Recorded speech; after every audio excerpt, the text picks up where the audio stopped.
These guys, this generation, they've been snapping up records left, right and centre, but you still have a few. Those 109 titles, that remains a record. You've got the number of match wins record. Are you protective of those records? Are you keeping an eye on the ones snapping at your heels? No, but I want to answer you this. Whenever there's a record broken, whose is it? Jimmy Connors. Well, then for me, that, you know, if they're chasing what I did and my accomplishments, then, you know, what else, you know, can I ask for? I mean, you know.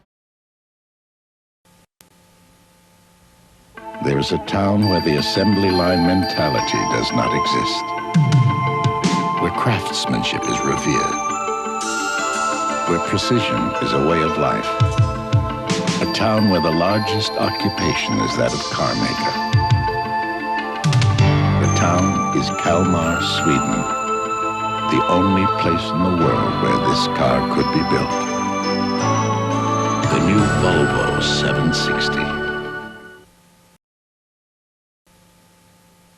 Hi, I'm Jimmy Connors. This is the second in a 2-volume set of videos called Jimmy Connors Tennis. The first volume concentrates on winning fundamentals. But in this tape, Match Strategy, I'm going to tell you how to put these skills into winning matches.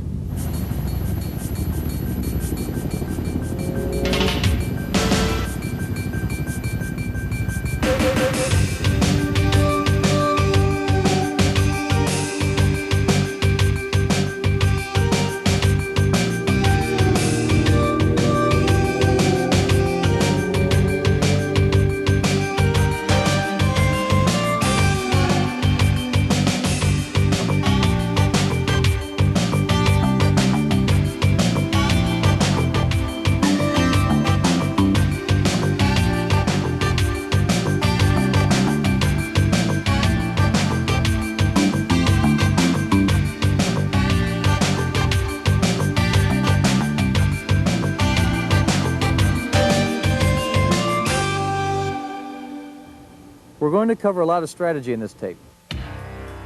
How to return serve, the more difficult touch shots, and one of your favorites. I'll talk about playing doubles.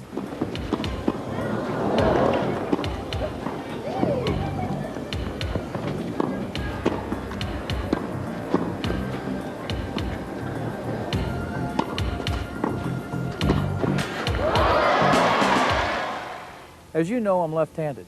I'll translate some of the shots for right-handers, but otherwise, you'll find reversing what I say quite easy.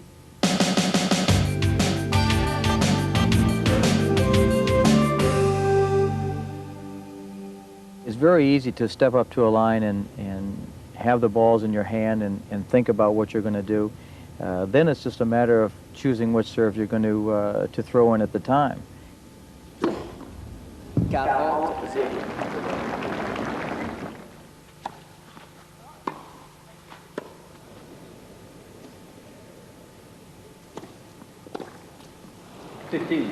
The flat serve is used to be more aggressive when you're really going to go for it. You're going to throw the ball up, throw it out in front of you, and as you lean into the ball, hit very squarely across the ball so that the ball comes through the court with much more pace. The spin serve, or the slice serve, is used in a different situation, which is to more or less take your opponent off the court, to open up the whole court for yourself so that you can take the advantage of hitting into an open space. The slice serve is not one used for a winner. It's one to just give yourself the advantage to hit into an open space and hopefully go ahead and win the point from there. The kick serve is mostly used to keep your opponent a little bit off guard, to mix it up a little bit so that he's not just standing there prepared to return either the flat serve or the slice serve. The kick serve bounces up, it's a little bit higher, maybe a little bit difficult for a lot of players to control, and one that should be used more or less at the right time.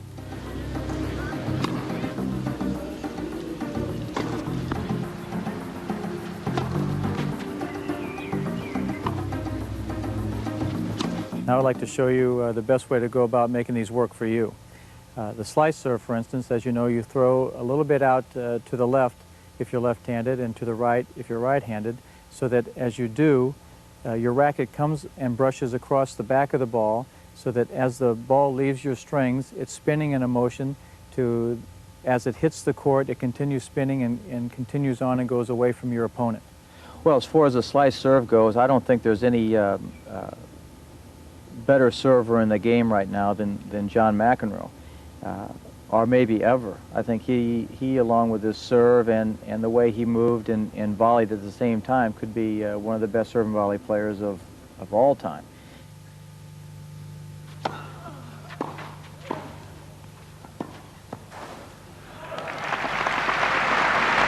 As compared to the flat serve, that as you toss the ball up in front of you, the racket comes through and meets the ball almost head on.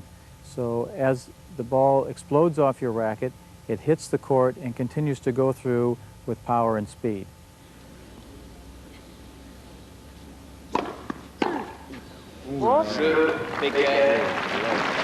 As compared to the kick serve now, which for me I throw a little bit to the right now, a little bit behind my head, so that as I do come up and meet the ball with my racket's coming from below the ball to the top, so that as the ball leaves my racket, it's spinning in a way that as it hits the court, the ball continues to bounce high and away. The kick serve is one that's really used a lot when you're growing up. The players you're younger, you're a little bit smaller, you haven't developed, so it's a serve that you use to really clear the net and make sure you get the serve in the box to start the point. But unfortunately, there's a player out there named Stefan Edberg who hasn't quite realized that yet, but he's also added a little bit more to that as far as making it one of the best serves in the game for him. He, on the other hand, has put a little bit more pace behind it and a little bit more spin on it, to the point where it comes in more or less like a flat serve but has the bite of the kick serve on it. And with the way he moves in behind it, and as big and as tall and as strong as he is, makes him one of the best serving volleyers in the game also. 15, no?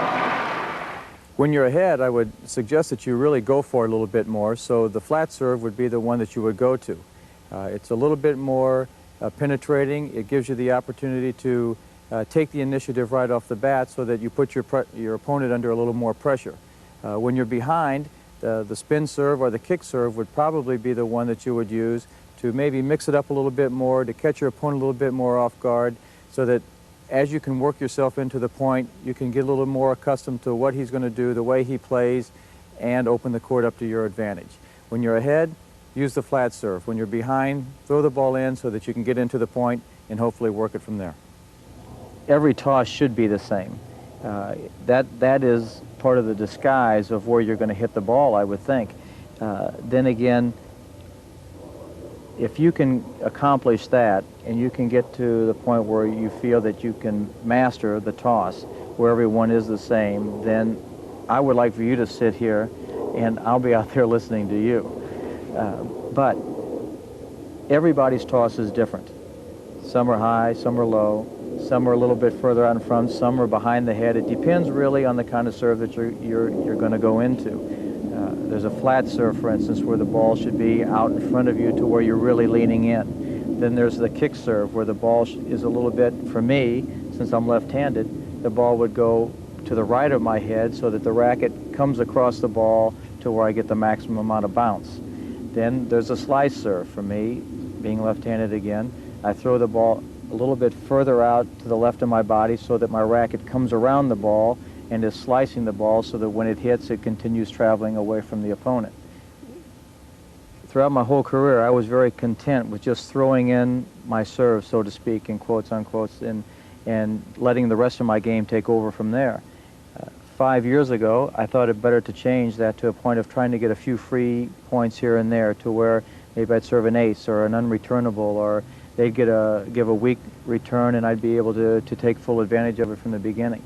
And I did that by one simple little plan, and that was just, as I tossed the ball, I made sure the ball was out in front of me a little bit more so that I could lean in and get my full body weight behind my serve so that I felt I was getting some pace on it. It shouldn't have been that major, but for me, I tossed the ball to behind my head, which would have been to the right of my head all throughout my whole career, and was content about going for the maximum percentage of first serves and serving 85% first serves in.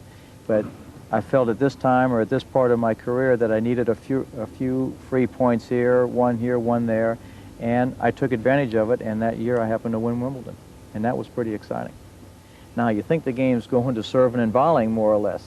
The game has gone through a period of change from grass to clay and now to hard courts and slower indoor courts. So the amount of serves that you have, the kick serve like Edberg, the slice serve like McEnroe, are ones that are very useful on all surfaces, which I think now is very important since the game is going back to an all-around, all-court game.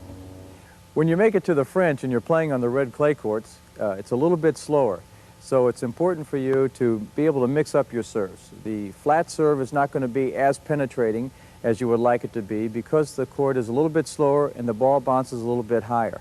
Use your kick serve and your spin serve to mix it up to keep your opponent off guard. Then after you play the French and you make your way to the lawns of the All England Club for Wimbledon, I think it's much more worth your while to use the flat serve and the slice serve. The grass makes the ball stay lower. It takes the spin a little bit more so that it does move away from your opponent, and it gives you an opportunity to use the open space to your advantage. On the hard courts of the U.S. Open and also indoors, I suggest that you just go ahead and mix up your serves to the point where you feel comfortable. The hard court is not as slow as the clay, it's not as fast and as low a bounce as the grass courts, so it gives you an opportunity to use all your serves really at any time to the point where you feel that you're most comfortable and to your advantage. Choosing a serve is very spontaneous. You step up there, you look over the situation, and you do what feels best for you inside. Yeah. Or you don't want to get into a pattern to where your opponent knows you're going to serve a flat serve all the time, or a slice serve, or a spin serve all the time. So you mix it up a little bit. Now it's just a matter of you making the right choice and hoping it works.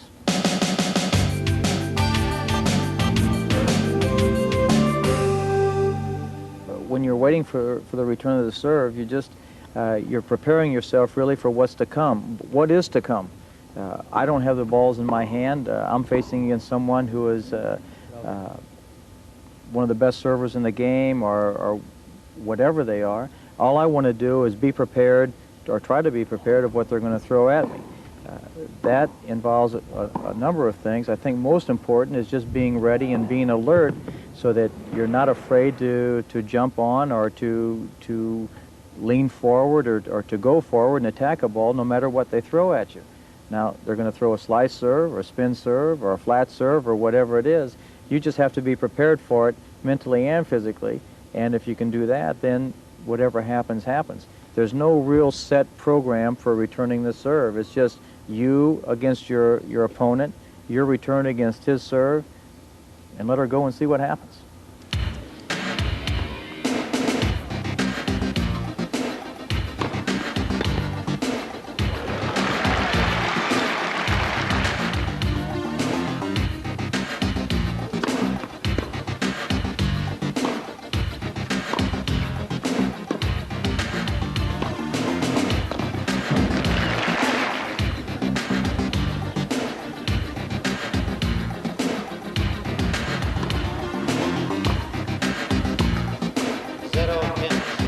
As far as standing and waiting for the return of serve, I've always stood close to or right on the line, on the baseline, which in one way is good because I'm able to take the ball as soon as the ball hits, which means takes the ball on the rise. On the other hand, you're giving away that split second of maybe seeing the ball a little bit closer, a little bit clearer. So if you want to step back a little bit, I'm not going to disagree with that. It gives you a little bit more of a chance to pick up the ball, see the ball, and get your racket back in time to make hopefully good solid contact. Reading a toss gives you an idea of what you're going to face. That's one thing that I've relied on a little bit over the course of my time, is trying to pick out where my opponent is tossing the ball to maybe give away one inch or one split second of if he's going to serve a flat serve or a spin serve or whatever. If you can find that, or you're lucky enough to be able to pick that out, then you have to consider yourself very lucky. That's going to give you a little bit of an edge.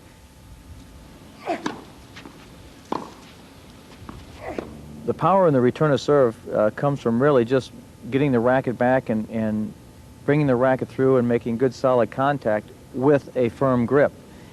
The reaction time is so fast that to get the racket back and to say that you're going to put the ball here or put the ball there or hit it as hard as you want or whatever is very difficult to do.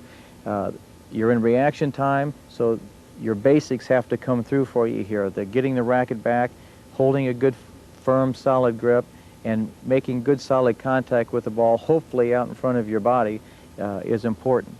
Because things are happening so fast, sometimes you're in a position of only blocking the ball back or just getting by with holding just a good firm grip and letting the racket do all the work. It's difficult for me to sit here and to say, you have to get your racket back, you have to meet the ball in front of you, you have to continue following through, and you're hitting the ball down the line, because that just doesn't happen. You're working so hard and things are happening so fast that sometimes the worst habits come through to make the best shots. But you have to do what it takes within yourself, and knowing that you have the good solid basic foundation, but also working within yourself to do what it takes to be able to change a little here, change a little there to make things work while you're playing. And if that doesn't work, can't help you.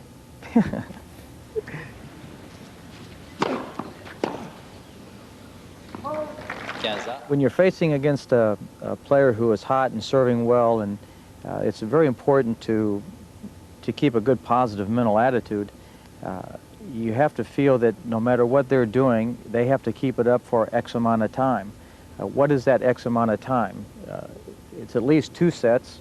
The longer you keep them out there, the better off you are, to the point of maybe they'll cool off a little bit. Maybe they'll miss a first serve here. Maybe they'll miss a shot there that gives you an opportunity an opportunity to get in there and make you feel like you're able to accomplish something. When you're facing someone who is just blitzing you off the court, serving aces and unreturnables, it's important to, number one, stay in there, don't get discouraged. I know that's tough to do.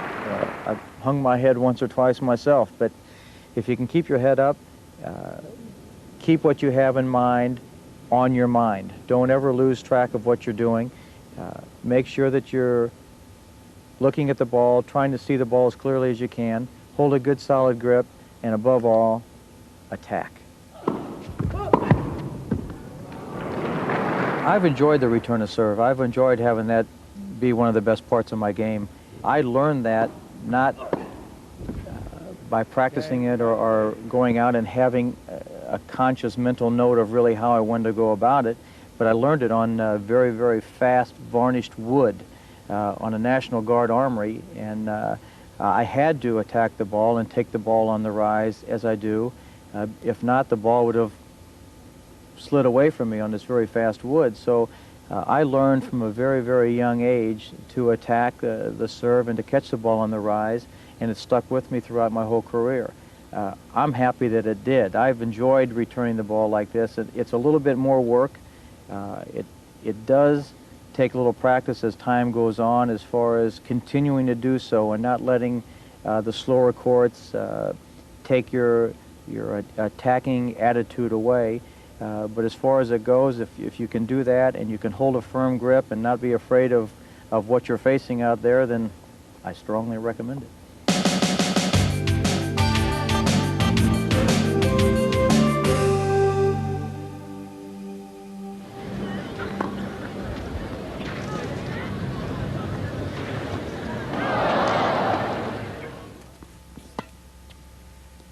I use the drop shot to catch my opponent off guard. I take the racket back as normal, as I'm going to hit a ground stroke or an approach shot. At the last minute on the follow-through, I open my racket face a bit, so that as the ball leaves my strings, it has a bit of backspin on it and falls over the net with no pace. It's a difficult shot, one that requires feel and touch, but if you practice it, I know you can do it.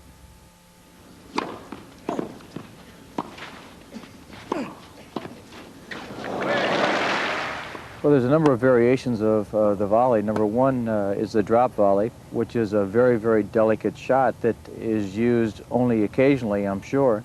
It could be used as the final shot of the point. Depends on where your opponent is. It also should be used to catch him off guard a little bit if he's expecting something different. If you're at the net, he's going to expect the ball to come along towards the baseline, and if you can use a drop volley to catch him off guard, catch him on the run a little bit, and catch him out of position, you're lucky. Then on the other hand, if the drop volley is not perfect, and it gives your opponent time to get to the ball, once he's there, I think he can do most anything he wants with it, and then you're on the defensive. So what I suggest is to grab onto the racket, but don't squeeze it too tight so that you have the opportunity to catch the ball out in front of you without losing control of the racket, so the ball falls gently over the net.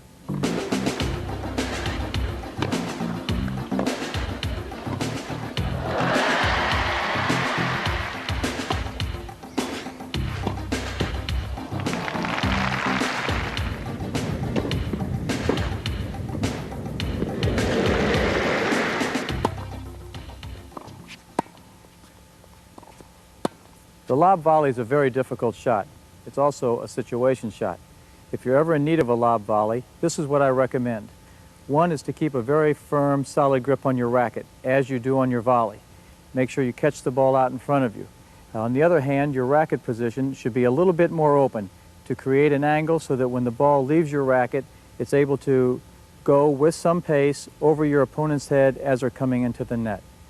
It's a very difficult shot, as I said. It's also a shot that I do not recommend, but if you're ever in need of it, it's worth a try. The half volley can be played from the baseline and moving into the net at the same time. It's a very difficult shot to play, especially if you're serving and volleying and the opponent gets the ball down low. You have to be able to catch the ball and play the ball over the net, get some good length on it so that your opponent can't take advantage of you. You're playing a half volley from the baseline is difficult because the ball comes deep. You're caught in the middle. You can't move in and take the ball out of the air. You can't move back and let the ball bounce and rise so that you can take the ball a split second later. So you have to more or less short hop the ball, whereas the ball is very low.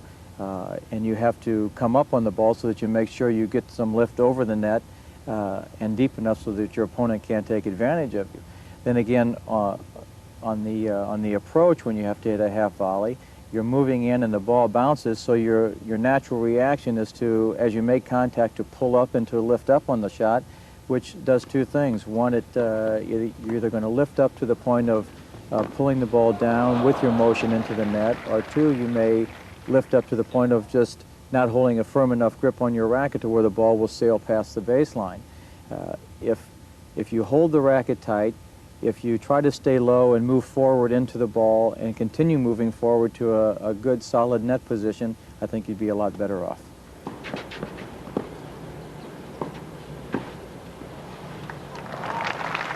One of the finest touch players and shot makers that I've ever seen and ever played against was Ilie Nastase. He had more shots and more ability really than anybody that I have ever seen play the game. Any shot that you can think of, I think he had the ability to play, and I'm sure in some time or some match in his lifetime he used them all. To watch him play was a thrill, and to watch the way he executed his shots, from drop volleys to lob volleys to drop shots to anything that you can think of, was a lot of fun for me, and I enjoyed watching him play.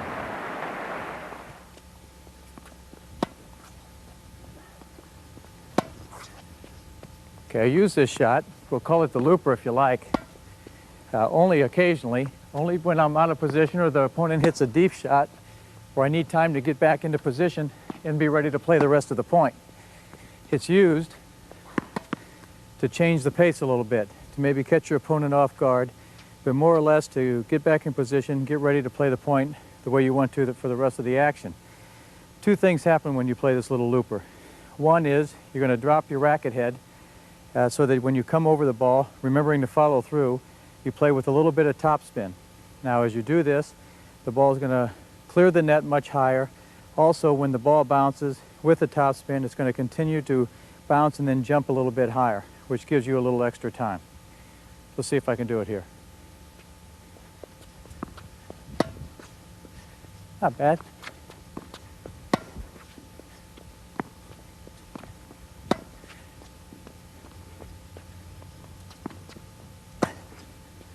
Remember to follow through on this shot. If not, you're going to lift the ball a little bit too much and come over the ball too much to where the ball falls too short in the court, which will give your opponent the advantage to come in and take over the initiative. Remember to follow through and make sure to shoot for the baseline.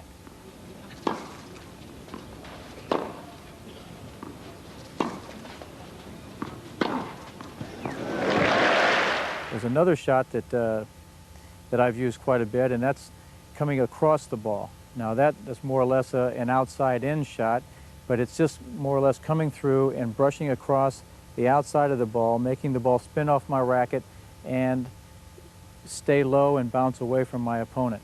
Now, this is a difficult shot at times and only used really when I'm out of position and the ball is very low coming to me, but it's one that's worked for me in the past. You might try it.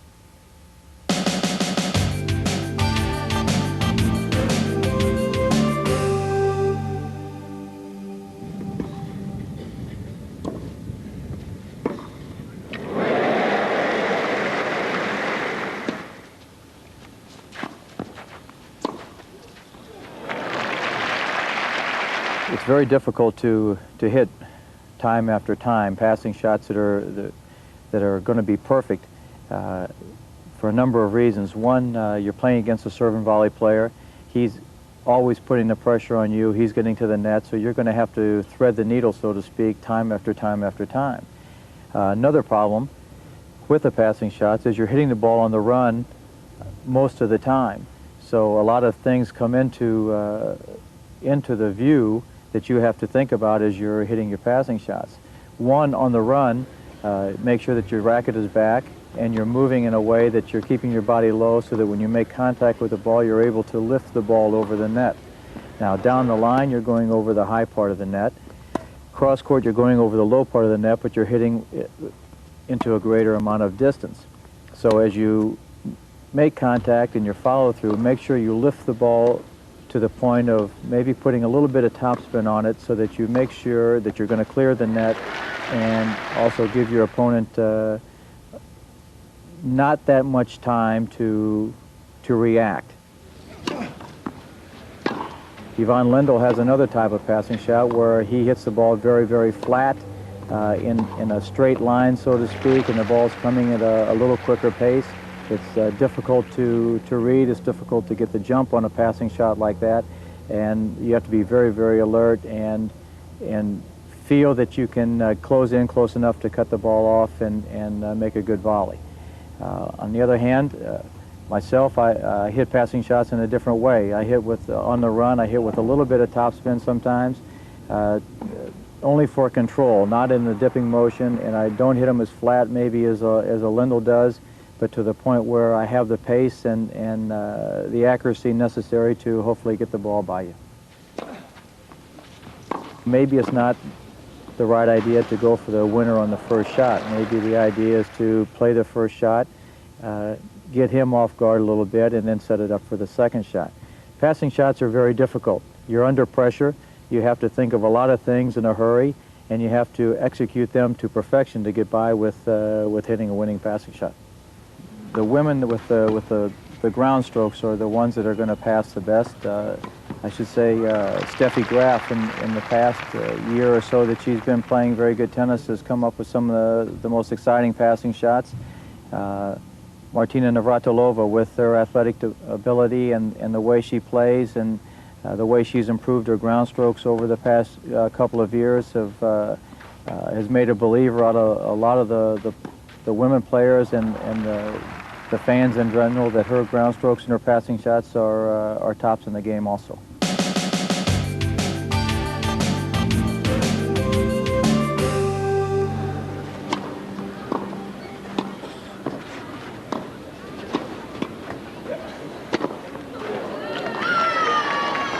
Doubles has come to the forefront in the last 5 years. The money's become very big. plus the amount of doubles teams and doubles players there are is really growing. To play doubles, I think you need a couple of very sure things. One is to be able to play with someone who you enjoy playing with, who you enjoy spending time with, so that your friendship can not only be off the court, also on the court, to where you can be able to read a little bit along the way what each other is going to do. If you can find someone like that, I think you're very lucky. As far as my doubles expertise, you may remember me as the one who served the ball and hit my partner Nastasi in the back of the head at Wimbledon a number of years ago. But doubles should be an enjoyable experience, one you can play at your own leisure. You have two sides, the serving side and the returning side. The server gets a high percentage of first serves in, gets to the net, and is aware and alert of what is to come. He also has a partner that is stationed near or around the net, hoping to be able to intercept the ball, hit it into the open court, and take advantage of any easy shots to come. The returner of the serve in doubles has one main objective, and that's to hit the ball firm enough and also keep the ball low enough to put the oncoming server in a defensive position. Now, he also has a partner that should be very alert and very aware of what is to come. Now, the net man on both sides, the returning side and the serving side, become vulnerable in a position like this, as to hitting the ball at your opponent at the net is fair. Painful, but fair.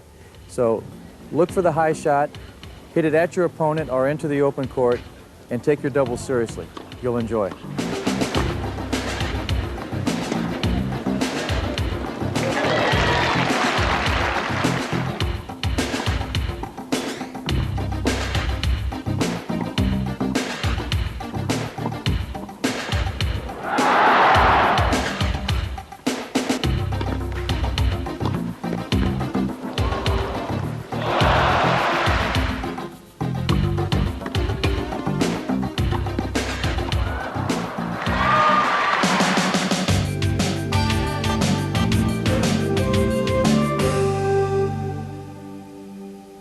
It's important to warm up and loosen up your muscles at any time, but this morning it's a little bit on the cooler side, so it might be worth your while to take that little bit of extra time and go a little bit further to make sure that you don't get injured. A little bit of extra stretching and a little bit of extra movement before you go into your heavier exercise could be worth your while.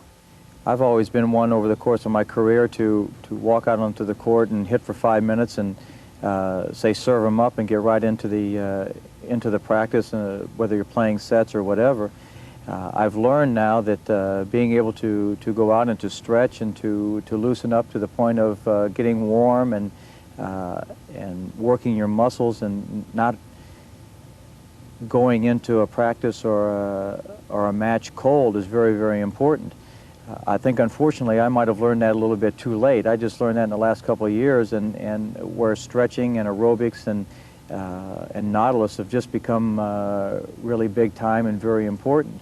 But I think for anyone to go out and to warm up and to loosen up and to feel that they're ready and before they go into the tennis is something that everyone should do. They should take their time, know what's right for you, know the amount of time that it takes for you to loosen up and to warm up and to know your body well, and then go out and play your tennis, whether it's a match or it's practice. But then I think you'll get the full advantage out of your whole workout.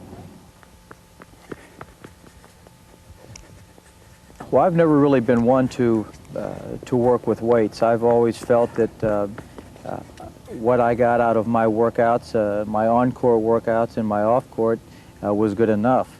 I also felt that lifting the weights and building the muscle was bad for my tennis and bad for my type of game. That the longer the muscles and the more elastic my muscles would be, the better off I would be as far as playing my tennis. So I stuck more to, or I still do, more to maybe jumping some rope, being able to lift my feet, make sure that my legs are in good shape and my feet are moving all the time. Some jogging that is good for building your stamina. Wind sprints they're really the important part of my type of game. Probably the maximum amount I run is 20 yards at the maximum. So that is the quick start and stop motion is very important to me. Also maybe riding a stationary bike. to the point of working your legs, also working your heart and your cardiovascular to build up your stamina in a way is good. Working out in anything you do is really your own choice. You can change it daily, which is something that I do to avoid the boredom. I have drills that are good for my footwork to on the court, where I run the lines to make sure that I'm picking up my feet, that I'm staying in good shape, and that I'm just working the whole court so that when I'm put in a situation, I feel that I have the ability to get to any shot that's played.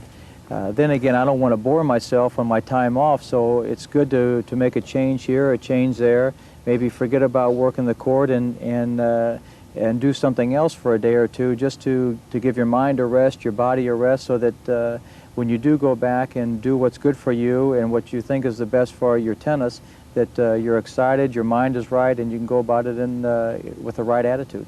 I don't know if long-distance running is very good for you, or what it does for your tennis. I know that there is a limit to what one should do and what one should not do as far as what is good for what they have in mind. I'm not a marathon runner. I don't intend to run a marathon, so for me to go out and run 9 or 10 miles a day I think is a little bit ridiculous.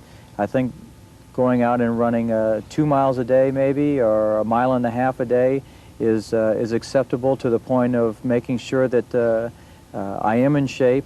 It does build your cardiovascular. It's good for my legs, and it's good for what I need as far as my tennis goes. So as long as one knows himself and what is good for he or she is very, very important, and not to overdo it, I think, is even more important. Practice is really where you learn the game. I think an hour to an hour and a half has always been plenty for me, because I have put the maximum into my workouts and also got the maximum effect, which is once I finished playing for that hour and a half, I walked off and I felt complete, that I've gotten the maximum out of my workout that I can, and that's enough for me. Some guys go out, though, and have the ability to stay for 4 or 5 hours and practice and work in that time. For me, that's not good. I feel that I would waste too much time over the course of a 4 or 5 hour workout. So for me to go out and to play for an hour, hour and a half, get the most out of it, play the way I was taught, and then be able to do other things was very important. If I'm playing a match, my practice sessions are very short. I go out and just really to loosen up, to get a little bit of a sweat going, so that I can get my timing down, get my shots under control, and then go spend my time getting ready to play my matches. I do not want to leave my good tennis on the practice court. I want to save it for when I'm playing my matches, so a light workout is suggested, and then go in and play your matches the way you think is best. The reason I like this drill is because it puts me in match conditions. I place my opponent in one spot, and there I'm directing my play. I'm the one doing all the running. I'm getting the maximum amount of exercise, and also hitting the maximum amount of shots. I can also move my partner up to the net, which gives me the opportunity to get the maximum again, exercise and shots, but also having the opportunity to hit and practice my passing shots. This, for me, is one of the best drills. You try it, you'll like it also. If I have a week off in the middle of the year or whatever, I'll go out and spend 30 minutes on the backboard each day, making sure that I do have the good, solid, basic ground strokes and everything that I need to have. That is where you learn how to play the game, I think, is taking it back and stroking the ball. You know, you're never going to beat a wall. The wall is going to give every ball back to you, so that you have to do it. Now it's just a matter if you do it right, if you have the basics down solid enough to that it's just a reaction. Take the racket back and swing nice and easy and fluid time after time after time. So if you have a wall or a backboard, that's all you need. It's better to practice a little bit extra on your weaknesses and work a little bit on your strengths, so that hopefully things meet in the middle to where your game is solid all the way around.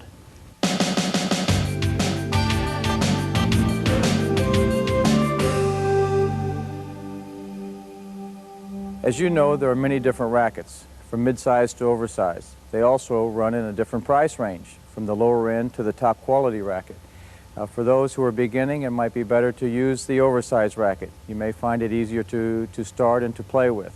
As you progress, stay with what you enjoy playing with, either the oversized or drop down to a mid-size where you feel you have better control. It's your choice. You can do it. I probably used the smallest racket on the market throughout my whole career. It was a metal racket that today, in comparison, looks like a little squash racket. I used it because I started using it because I liked the looks of the racket about, geez, I hate to say, 19 or 20 years ago. And I continued to use it because the racket seemed to fit my style. It seemed to fit the way I played, and it gave me the maximum amount of speed and usage of a racket that I could find. The unfortunate thing on one side is that they quit making that racket. The fortunate thing on the other side is I got a little bit older and I wised up to the point of going to a mid-size racket, a pro ceramic racket that has helped my game even more so. And now let me explain that. The mid-size racket is a bigger face racket.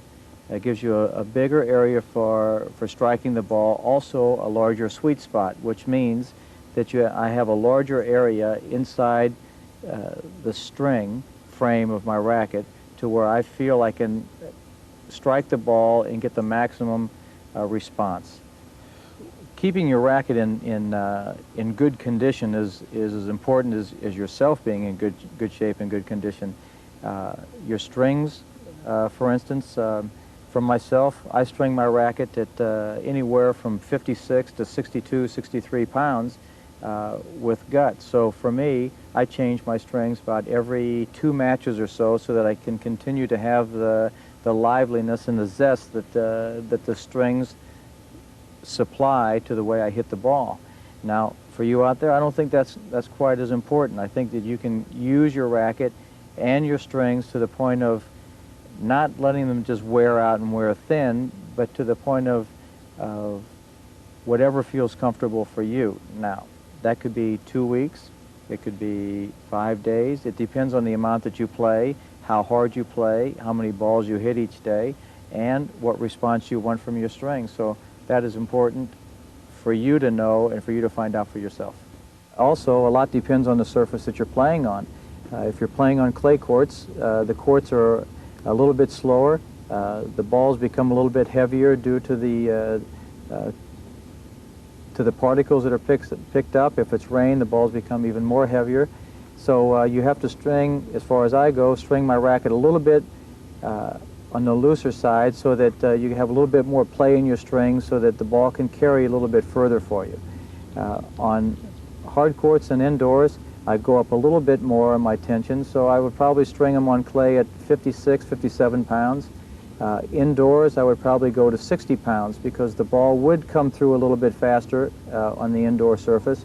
It stays a little bit lower, so I need a little bit more resilience against the ball so that when the ball comes off, I get a little firmer play and lets the pace of the ball hit my strings and play it from there. Now on grass is a different story.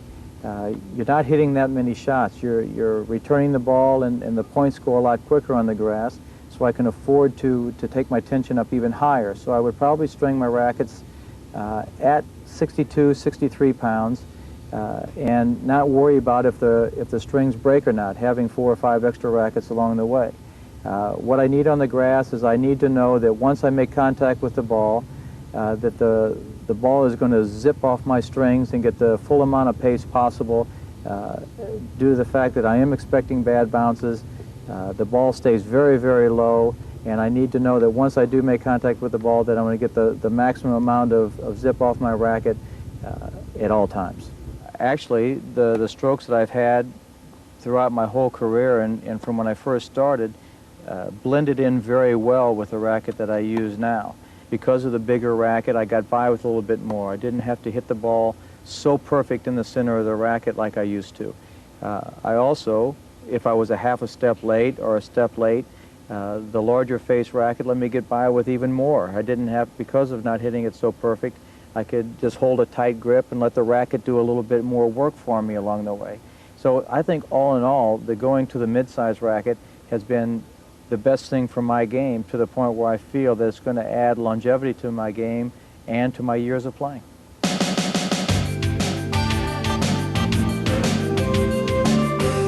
Every time I step onto the tennis court, I play as if it's the finals of the U.S. Open or a Wimbledon or any major event around the world. When you walk out for a match, you have 5 minutes in the warm-up, and within that 5 minutes, one can tell more or less what is the strengths and the weaknesses of your opponent. You don't have that much time, so you have to kind of catch on quick or use the first game or two of the match to as a feeling process, more or less like the first or second round of a boxing match, where a lot of jabs are thrown, but really you're feeling out your opponent. You're not going to go in for the knockout punch right off the bat. Within these first couple games, and including the warm-up, you should get a pretty good idea and a view of what is to come over the course of the match, and you should be able to adjust your game accordingly. A lot of times over the course of my career, I would choose to receive, where I felt it would give me an extra game to warm up. My opponent's serving, and if I'm lucky enough to start off fast and break his serve off the bat, then I feel that I'm in the driver's seat more or less right away. Lately, I've begun to serve first now, to where I feel that if I jump off to a lead, I'll hold my serve, then I'm a game advantage all the time.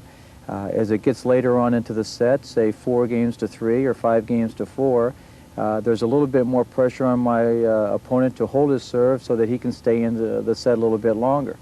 Really, it depends on the individual. If you're in there, you warm up quick. It's better maybe to go ahead and to serve and to try to jump off to that lead, and to put the pressure on your opponent as the set goes longer and closes in on the important games. Whereas if you take a little bit longer to warm up, maybe use the first game as just that, a warm-up game, and then for when you do change sides and you start serving, you're down 1 game to love, but you feel more comfortable, and you can start off from that point. There are a number of styles that one faces as he plays over the course of years and years, or over the course of a lifetime. One is the serve and volley player, and how you handle that. For me, I enjoy playing against that style of player. It pits his strength, his serve and his volley, against my strength, I would think, is my return to serve. So the contrast in styles is very interesting. On the other hand, you may run into a baseliner who is content to stay on the baseline, run down every ball, just keep you out there for hours and hours, and hope to wear you down. On that hand, you must think of a new plan, a new route to take as far as to disrupt his rhythm. Is that to bring him into the net, to hit him some short balls, bring him into the net where maybe he doesn't feel comfortable? Or is it to be a little bit more aggressive yourself and to hit the ball maybe with a little bit more pace and work it around so that you end up at the net taking the advantage that way? A lot depends on the situation. A lot depends on the feel, the feel that you have for your game, plus the feel that you have for your opponent's game. Maybe it's better to use both plans in the same match to mix it up so that you can maybe keep your opponent off guard a little bit. I'm only throwing out ideas here to you only because I'm not in that situation right now. I don't know how I would handle the situation until I was put there, just as maybe you would. And so these are my suggestions to you to work with and see if you can find one that you like. No day is going to be perfect all the time. There's always going to be ups and downs when you're playing the game of tennis. When you're struggling, whether it's on the volley or your ground strokes or whatever, the most important thing is to have a regrouping plan, which means you can fall back on something that on your ground strokes or your volley or whatever that can carry you through and win the match for you. I think that's one reason that I stress the basics so very strongly, is that you can always fall back on whatever it takes to get you through the day, whether it's your ground strokes or your volley or your serve or whatever. And if you have a good basic foundation, that's going to come through for you. But one thing I want to stress here is even if you are having a tough day, don't get discouraged. I know that's a very difficult point to accept, but if you can fight through a tough day and get through it and feel satisfied when you walk off, then when you are playing well, you just feel that much more satisfied. As far as concentration goes, I possibly could be the worst subject of that, only because I feel that the less I concentrate over the course of a whole match, the better off I am. Now let me explain that. I feel that it's better for me only to concentrate while the ball is in progress, the point is in progress, and the ball is in play, so that I get the maximum concentration out of the minimum amount of time. And once the point is over, I feel it's better for me to let my mind wander a little bit and carry on with the crowd, or play with my strings, or think about something else, so that when the ball is once again in progress, or the point is in progress and the ball is in play, that I can donate all my concentration to that, what's happening at the time. I don't recommend that. I recommend keeping your concentration throughout the whole time if it's possible and if you can, only because you don't have to focus in and focus out and then try to get back in that, that concentrated situation once again. Once again, that's what's good for me may not be good for you. So it's important for everyone on every level to find out how they should handle every situation. And for concentration, I think that's one of the most important, so you should learn that very early. I've been very lucky over the course of my career that I haven't had any real major injuries. I've had a few injuries here, a few there that have kept me out of the game for a short period of time, but not any that have been devastating to my career. No matter what level you're playing at right now, whether you're a beginner, you're an intermediate, or you're an advanced player, please don't play injured. It's not worth it. Take the time, heal correctly, then go back and play your tennis. You'll not only play better, but you'll feel better about yourself. It's very important just to keep the court in your mind, to be able to go and to strike the ball firmly and have the confidence to go for your shots and not worry about anything, your opponent, where he is, his position on the court, and most important of all, the court's not going to move. It's going to stay right where it is. So have the confidence, go for your shots, and it should be okay. There's two things that can happen when you're on the court. One, you're going to win, or two, you're going to lose, and neither one is really that drastic. So the only problem is when you lose, you have to go and regroup a little bit to come back for your next match and be able to have the confidence in your game to bring it out again and to force the action and get in that same position again. The more you're in a position to win, the more and the easier it's going to be for you to close out those matches. Don't be afraid to go for your shots, have confidence in yourself and your game, and play it.